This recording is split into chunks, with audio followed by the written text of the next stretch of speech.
Bonjour à tous. Alors, on se présente. Moi, c'est Luding. Moi, c'est Inès. Et Alina. Ensemble, nous sommes l'IA, comme limite de l'intelligence artificielle, mais aussi comme Luding, Inès, Alina.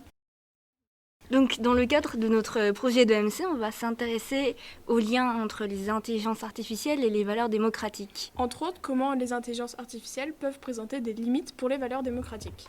Donc on va prendre ça dans la perspective des quotas ethniques, notamment pour égaliser les chances d'accès à l'université. C'est pas très clair à l'instant, mais on va vous expliquer tout ça maintenant. Clap.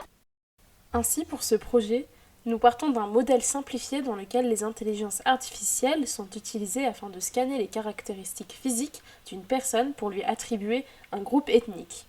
Sachant que statistiquement les personnes blanches ont plus de chances d'accéder à l'université, notamment aux États-Unis, des quotas ethniques ont été proposés comme une solution afin d'égaliser ces chances d'accès à l'université.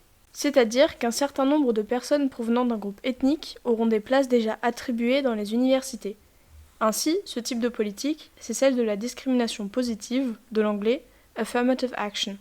Elle est utilisée notamment depuis les années 60 aux USA, où elle est largement débattue. Néanmoins, entre sa mise en place et 1994, la proportion de personnes noires dans la population étudiante est passée de 2% à 9%, selon le journal Les Échos. On a donc décidé de faire une sorte de micro-trottoir dans les espaces publics à Grenoble, où on demandait à différentes personnes leur avis.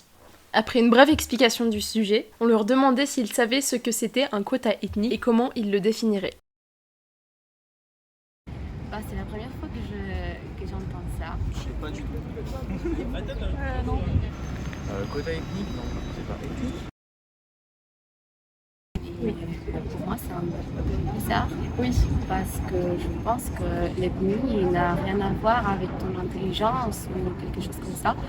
Le fait de regrouper par l'ethnie, ça stigmatise un peu quand même. Moi, personnellement, je pense que si on fait ça, on va mettre les gens dans une classe. D'accord. Genre, ça va séparer. Genre, t'as une apparence d'Indien, tu peux rentrer. C'est n'importe quoi. L'aspect ethnique dans la démocratie est une vraie question. C'est forcément discriminatoire parce qu'on ne juge pas un individu en fonction de son ethnie, justement, de sa religion, de sa provenance. Voilà.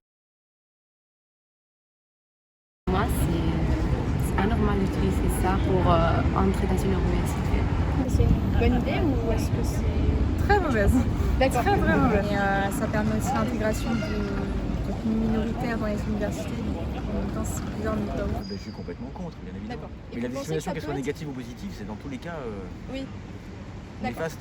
Pour moi, c'est scandaleux parce qu'encore une fois, on ne juge pas les gens en fonction de leur provenance et de leur religion, de leur ethnie, et de leur pratique sexuelle ou ce que tu voudras. Ça ne m'intéresse pas tout ça. Ce qui est important, c'est de voir la personne en tant qu'individu, quoi. Alors tout d'abord, qu'est-ce que la démocratie ? Du grec démos, c'est-à-dire le peuple, et kratos, le pouvoir, c'est un régime politique dans lequel tous les citoyens participent aux décisions publiques et à la vie politique.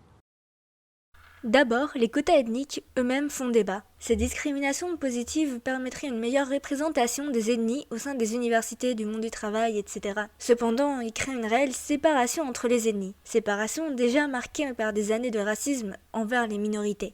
Mais l'utilisation des intelligences artificielles pour faciliter l'utilisation des quotas ethniques est vue par de nombreuses personnes comme totalement antidémocratique. Des intelligences artificielles qui pourraient scanner des visages des élèves pour trouver leur ethnie ne feraient pas plaisir à tout le monde. Tout d'abord, les intelligences artificielles font ce qu'on les programme de faire et sont donc incapables d'apprendre de leurs erreurs ou à s'adapter à leur environnement. Certaines personnes peuvent faire partie d'un certain groupe ethnique, mais ne pas le paraître. Ça, l'intelligence artificielle ne peut pas le détecter. Mais surtout, scanner le visage des personnes afin de définir leur ethnie pose des cases et crée alors une séparation rigide. Si à l'université, on met en place des quotas ethniques en s'aidant des intelligences artificielles, on créera alors une séparation marquée à travers l'université qui s'ensuivra dans le monde du travail. Cependant, des solutions ont été proposées par les individus que nous avons interviewés. Certains pensent que les intelligences artificielles ne devraient absolument pas être utilisées pour résoudre des problèmes tels que le racisme, tandis que d'autres pensent qu'il faudrait changer complètement le fonctionnement du système et des sociétés. Ainsi, il n'y aurait pas besoin de quotas ethniques, qui est, d'après certains, une solution artificielle et superficielle qui ne résout pas le vrai problème, c'est-à-dire la discrimination.